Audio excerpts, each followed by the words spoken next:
Recording again.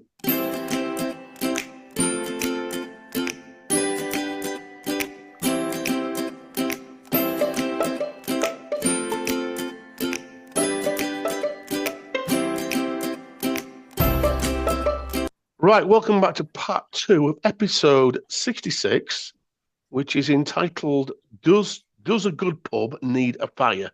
So we've been talking about quite a few pubs and a few fires. We've not really got into it too much yet because we're still catching up on beery adventures that we've all been on.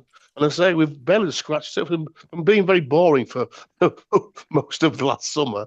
We suddenly we're suddenly on the lash again. So a little bit again for me, this is a bit of a solo one because I was on my Todd for most of this. I had a little trip to Whitby, which I always kind of do. I think Whitby, I always feel it kind of fills my soul going to Whitby. So I need to go every couple of months. So again, it was a slightly better day than when we went Bruce the day before in Scarborough. Jumped on Russell Butcher's, I can see. Yes. Is that Russell Butcher shop? Yes. Oh yes. Jumped on the £3 as it is now. It was two, but Britain's best coach journey, bus journey, from Malton to Whitby via Thornton Dale and Goathland, and of course the North York Moors. Managed to get on the front seat as well, which was which was great. Until coming down Blue Bank, the person on the other seat, it was a young man on the other side, suddenly got his Transdev Teddy and other bits and pieces out and set them all up on the front of the bus and started videoing them. Slightly kind of anyway, he was having a good day out. So actually jumped off a little bit short. I know Nick does kind of, he's in SAS training, so he walks to Whitby from Gromont. It wasn't quite the kind of time of year for that, I didn't think. So I managed to jump off at Russup. And as Bruce says, I managed to get into Jackson's Butchers. I got quite a deal in there actually, because she said, sorry, we haven't got any little pork pies left, but I'll tell you what, I'll give you a quarter of a big one for the same price. So she got one of the big pork pies that were about 18 quid and cut it up into four and gave me a quarter. So that was very nice. More meat, less pastry. Absolutely. And also as I was heading back towards the path to Whitby, we had a lovely steam train came by on its way up to Whitby from Gromont. So, and there's a couple of ways you can walk back. There's it's called the Monk's Tread, which kind of is slightly more inland. It takes a bit more height, but I walk down by the river pathway. So you go across the railway crossing, immediately left, and there's quite a nice cinder track that takes you all the way into Whitby. So walked into Whitby. It was pretty busy. I again needed my kipper fix. So I thought I won't go to any pubs. I'll go and steam on. Got myself into Fortunes, and just got there about 10 to 2, and they shut at 2 o'clock every day. That's why Bruce never gets there because he's always too late. Got in there to a moaning woman saying, "God, it's so bloody busy. Why is it so busy?" And she had virtually sold out. All she had left were extra large kippers, which I wasn't too bothered about, although they're not cheap. So I managed to get myself a couple of kippers. I wandered back into town and then thought, you know what, I'm going to go into my little regular home, the Green Dragon. So I went in the Green Dragon. The little two ladies who run it were just tropping over. I managed to get on the little high seat, and you can see there from the picture at the end of the bar. They were moaning again how busy it was. They were moaning because it had been too busy, even though that, again, is quite short hours. They only opens like 2 till 8 or something. But interestingly, they had 10 beers on. They had all 10 beers were on. Which was great. No cask here, unfortunately. It's all keg beer. And what I did notice was, whereas the main bit of the shop was a proper bottle shop, there is now, if you're looking on YouTube, there's only that one fridge now that's got beer in it. And the rest of it, they've put probably about 6 or 7 tables in what used to be the bottle shop, which is, it's probably what people want. It's a shame because it was a fantastic beer selection, but you always felt, they don't seem to be selling very much. What they're doing is selling the draft beer in the little back bar.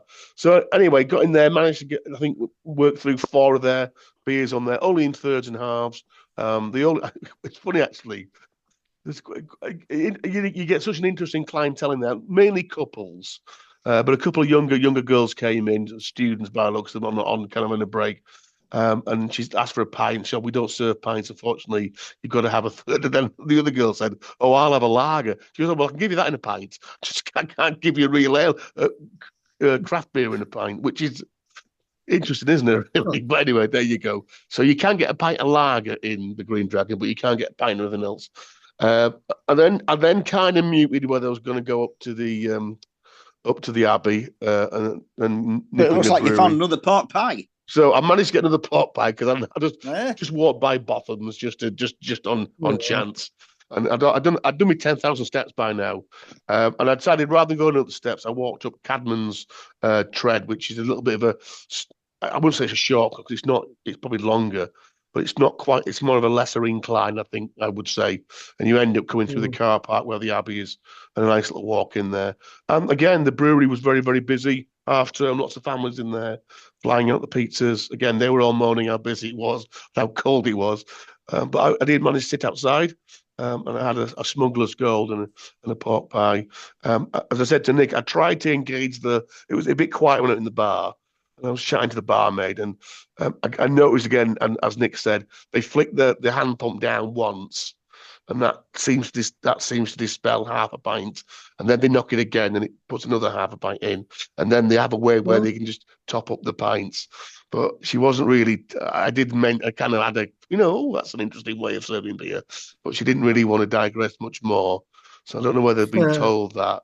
I'm assuming it's cask beer still. It's just that they're using kind of an aquavat kind of system that dispenses it rather than a traditional hand pump, which is probably right because again, I don't think they'll have a cellar there, so the beer's probably coming from either just underneath the bar or still is behind it. Did pop into the waiting room on the station, which, as we said before, is a great little boozer, but again, spot a little bit in that it has quite short hours. Also has a thing about toilet because a lot of people trying to use it because there aren't any toilets on Whitby Station now. It was all right in there. Beers were okay. As I said to Nick, though, unfortunately there were two lads from Sunderland in there who'd obviously been on the piss most of the day and obviously waiting for their train back up to the northeast, and they were just effing and jeffing as loud, everybody in the pub could hear them, and they're having this discussion about their sex lives and beating people up or whatever, and it just ruined the whole pub. And unfortunately the lad behind the bar it wasn't the normal landlady and landlord, it was a youngish lad, and he kind of obviously didn't want to say much. Thankfully they went after about an hour. But again, just spot it slightly. And it's one of them where, there was Finley with me as well. So we were about to, we both said, look, we're going to turn around and say, look, will you shut up? Because you're ruining it for everybody else. But I think they were that, whatever, way-eyed, that I'm not sure they would have taken anything. That's the big problem in Whitby, I'm afraid. Yeah. I mean, you don't normally get them in there, do you? Coming down in coaches. Yeah. Well, not in there, but it's like you say, if it's alcohol, and it's handy, they'll get in and drink it. They've probably already been kicked out like the other pubs. Yeah. It's like you say, then it's down to the individual staff in it. And then as we did finish up at the Magpie, which again I think is always again worth a visit. It's not the cheapest fish and chip shop in the world, but it was pretty good. And interestingly, they do mainly all their beers are Bradwell beers. So I had quite a nice Bradwell 5K, and they do Bradwell Blonde and a range of Bradwell beers, which is pretty interesting as well. So yeah, that little surgeon to Whitby. I wonder why they chose Bradwell. That's interesting, isn't it? Yeah. And I presume they put that in must be a connection somewhere. Yeah. So onto this thing about fire. So we've talked about fires a little bit already. Again, interestingly, I think a couple of weeks ago, the Sunday Sainsbury's magazine ran a feature. They came up with 6, and to be honest with you, I'd only been to one of them, which is the Blue Lion, which is in East Witton, which is quite a nice pub, Nick, and it's more of a gastro-y, eaty pub, though, isn't it? It's quite near. Is it Bylands Abbey that way? It's on that corner, isn't it, in East Witton, as you're heading towards the Wensleydale Heifer and Oars and that way up. And then I don't know whether either you two have been to the Antelope in Tooting, but that looks a cracking No, I've heard about fire. it. It's a great reputation. It does look stunning, yeah. And the rest of them were mainly kind of Deepest Dorset and kind of whereabouts. So there wasn't any particular great ones. I'm going to put forward 2 here, which I think Nick, you've probably been to one of these, but not the other. So the one top left is a fantastic fireplace. And this is actually next to where I work. So that's quite handy for me. And I do love going out of the building and smelling. And give them their due, they have fires on pretty much all year round if it's cold. So this is one of Giles's pubs. This is the Glebe, which is in Stoke-on-Trent. It is next to the Civic Centre. It's literally over the D Road from the station. So it's quite popular on match days, quite popular people who are, travelling to and from Stoke. It's a very old-fashioned pub, lovely stained glass windows. And I said they have a cracking fire, big fire. It dominates that room. A wonderful, as you can see there, fireplace, fire surround. And I say it's a nice place to have quite a beer. Giles's beer is kind of a bit hit and miss, to be honest with you. And I often, if I'm in here, I tend to drink keg. Well, they do have their very nice English lager, Green Monkey. And then the other one, which I've only been to once, is an absolute, again, for those of you not on YouTube, this fire is probably, I don't know, it must be about 8 foot wide. It's probably with the chimney breast, I don't know, a good 20 foot high. It's got a stag's head sticking out of the top of it. This is Burnwood Rugby Club, right? So Burnwood Rugby Club is kind of Cannock way. It's down the M6 for us. And it's a modern clubhouse. It's not like this is ancient. This is a modern clubhouse. But obviously, whoever designed the clubhouse said we've got to have a bloody big fire, and so they've got a bloody big fire. And this thing absolutely roars, which is fantastic. So if you like, this was on a Sunday morning when you've got mini rugby and you're taking your son to mini rugby, most of the mums and dads come inside and stand beside this huge, massive fire. So it's quite weird, but obviously somebody must have, a bit like we have, a little bit of a fetish about fires in bars. And so when they built this brand new clubhouse, they said, right, we're having a bloody big fire in it. Whether there's some bits, I mean, the timber, kind of the lintel timber looks very ancient, whether there was something here before that they used. But and as you can see, well stocked with wood and kindling, so a very fine fire. Well, if it's called burnt wood. Yeah, maybe that's what it is. Yeah. And then here's a fire I'd like to revisit, Nicholas. Can you remember where this was? Sheffield. So we've got a picture of Nicholas here. Yeah. Doing my over to you, Esther. Whenever I can find it. It's not an Axminster. It's button back, big leather button back. Yes. That says Cyril. What was he called? Cyril. That's right. Cyril. Cyril. Oh, yes. Mr. Brown sent me a picture of a carrot. Yes. Mr. Brown sent me a picture of a carrot that looks to have a penis. And then Mr. Green sent me his penis. It looks like a carrot. Over to you, Esther.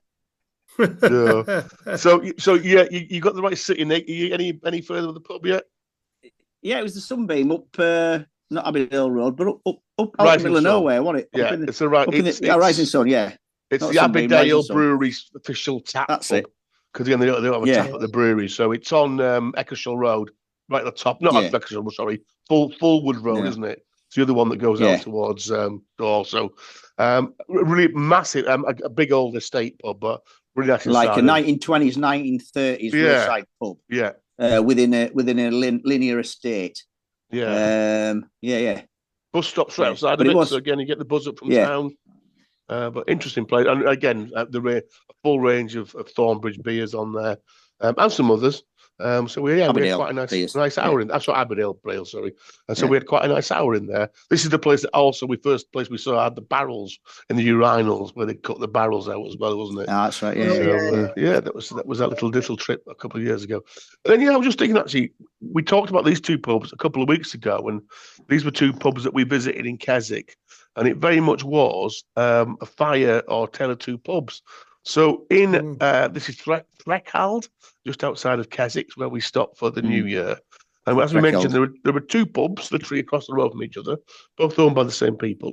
The Horse and Farrier is the kind of elder pub, and very, very popular. A lot of people stay and eat there. And across the road is a little sister pub called the Salutation Inn.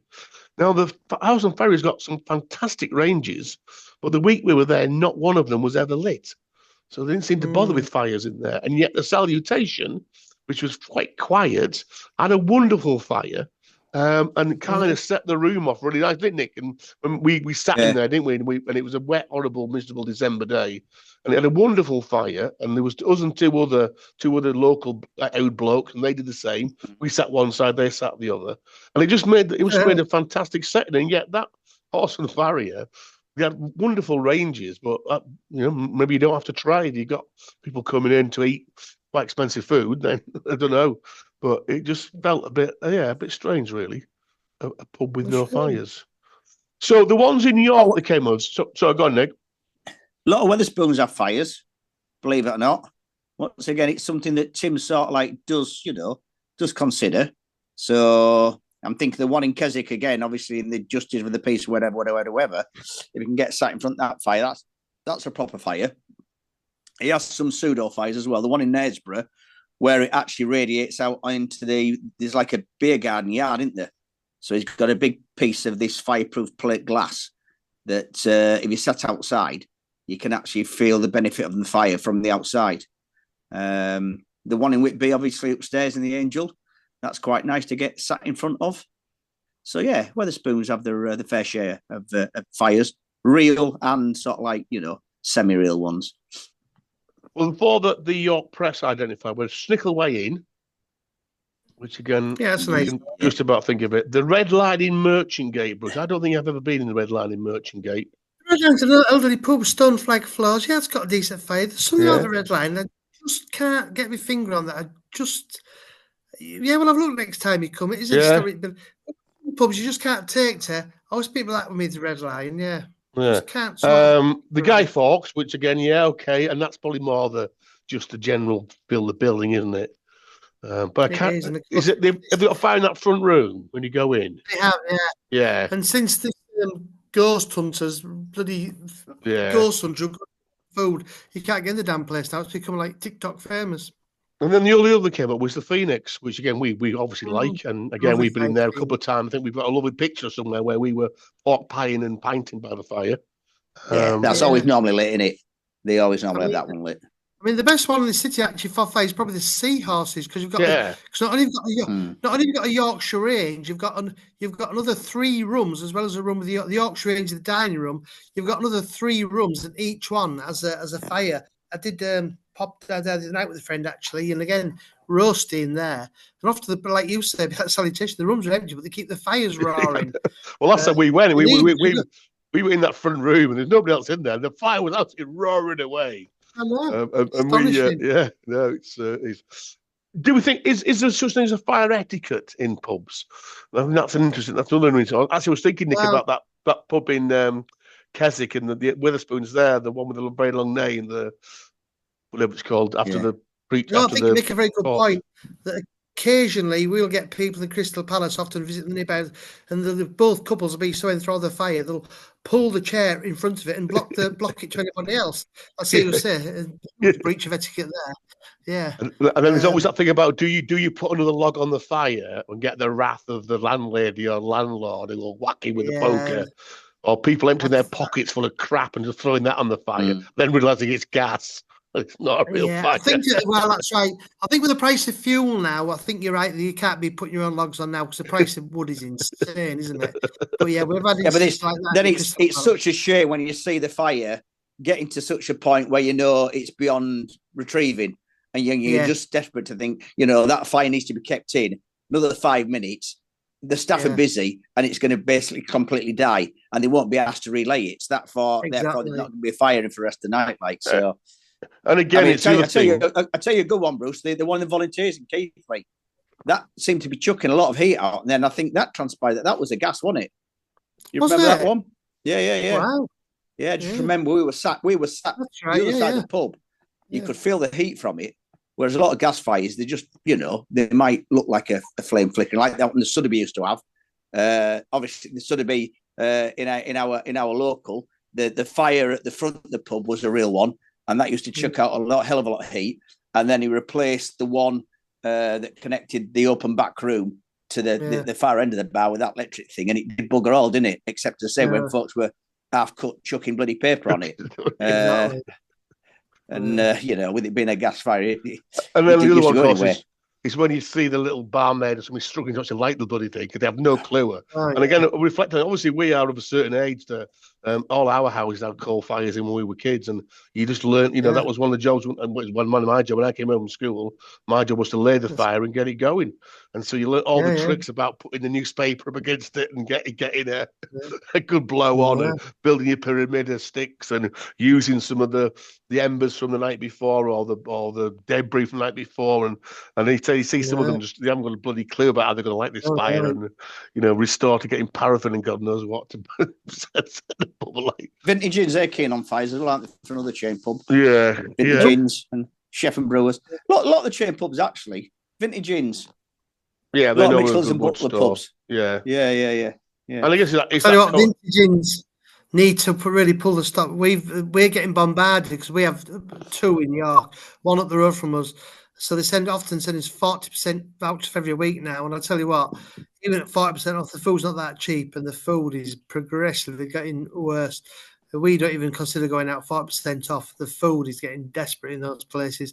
Mitchell and Butlers really need to give them that menu a big overhaul and raise the standards, because people, they're obviously not going because you're paying 18, 19 quid for what they're serving. That's why they send these vouchers out. So it's like a downward death spiral, isn't it? They need to give their standards a massive shake. Well, I think the thing with them is, and I think we're back to as we started, isn't it? I think if you are, their pubs tend to be very. Yes, they normally have a good beer range, but they're food oriented in pubs, and that's a dilemma. But you're trying to get a chef is like trying to, It's a nightmare, and they start, and so I think you've got people who are not chefs who end up having to cook and lead, and I think that's the issue, because you just can't get any chefs. So, you're absolutely right. Well, we're hoping that we might see some more fires on our next little trip, which we are planning for Sunday, which again is sometimes a bit of a challenging day. However, it is the Northern Rail discount voucher period again, and I think all of us now have got enough vouchers. Although saying to Bruce, Nick, I think Mum's a bit upset that you're not taking her to the lakes, and she's been saying that you're going to be a trip, so you might need to do a little bit of groveling next time you go around for your tea or your shirts ironing or whatever you get done. It's only a very short window this time, isn't it? 15th of March, you've got to use them by. So after some debate, say they've only just been in the paper last week. And with some trepidation, because already I'm reading on the network updates that there's lots of bloody buzzes on Sunday, and Northern Rail again, I've got to say at the moment, are coming up pretty low on consumer, whatever. That every third train is delayed or cancelled, so we may well get stuck somewhere on Sunday. But have some debate whether we should be going to West Yorkshire, which these boys have done anyway. We are going to delve ourselves into kind of southeast Yorkshire, and only just in Yorkshire actually, because I did have to check whether Goole is in Yorkshire, and it is, but it's in the East Riding of Yorkshire. So we are going to head off towards Doncaster, where we know there is a cracking station bar, the Draftsman, which gets lots of good. I've never been. I think you two have both been, have you? Donny's. Yeah. And also, within 3 minutes of the station is Doncaster Brewery Tap, which again is interesting because I've had to look today. Doncaster Brewery are new to me. I've not come across them before. They have been there for quite a while. In fact, they've moved breweries anywhere. Closer. No, I was thinking that.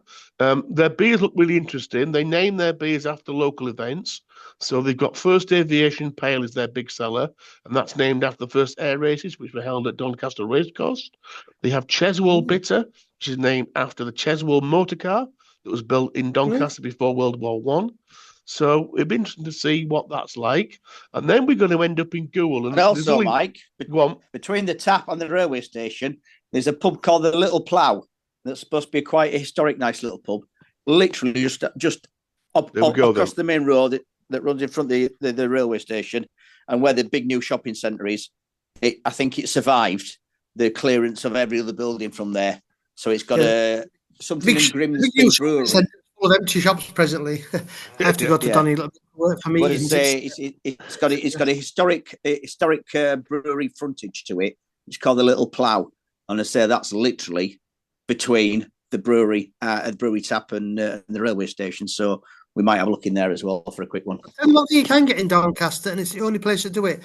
There's a struggling South Yorkshire baker called Couplands, not the big Couplands. There's also Couplands in South Yorkshire, been around for years. And I believe is it like Merry England, bros? They'll be shut on Sunday. Yeah. I don't know. The shopping centre's open. Because they released the paper because they're not paid the staff's wages. They've closed lots of branches. But they've one of the shops there. But remember the chocolate concrete you used to get for school dinners? That was the rock hard, the chocolate stuff. They still make that. So if I'm in Doncaster, I always go and get some. You've got to. So I bet you that for donkeys. Make some pink custard with it, yeah. Chocolate concrete. And then we're going to head to Goole, just because we've been to Goole for ages, and more importantly, the Tom Pudding Micro Pub, which has been a little bit of a nirvana for beer drinkers in Goole and area and Snathan areas. I did check on what pub today. There's something like 24 pubs listed in Goole. It's only the Tom Pudding that serves real ale. Everyone says no real ale, no real ale, no real ale. And the Tom Pudding again were. Quite nice. The Tom Pudding were very early followers of the podcast and often gave us a message and encouraged us in our very early days. So, and we know they did always say you must call in. So we are going.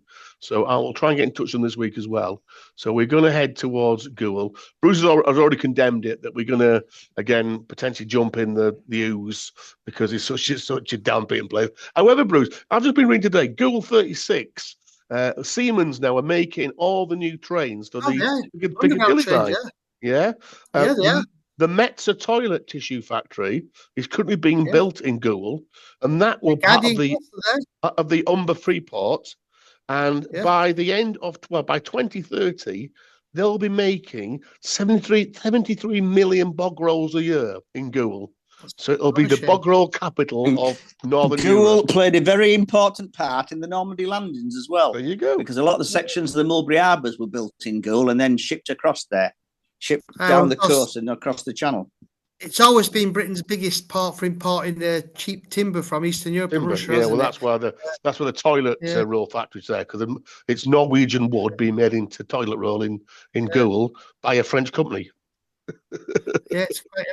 I mean, they've got a huge Tesco distribution, but Guardian glass. Oh yeah, there. Yeah. Elizabeth line train's being built there. There's it's a. But nevertheless, I know Goole quite well. And going to Goole in a winter Sunday, because anyway, how do you know Goole quite well? You don't drive. How do you get to Goole? Well, no, because I went for back in a seagull or a porpoise. Anyway, we may not be going much further than Tom Pudding, but they always have 4 good ales on. So I think that's it. That's at least an hour and 20 minutes sampling 4 ales, and then we stagger back on the replacement bus service. Or the cancelled train, and we head back towards. So that is the plan for Sunday.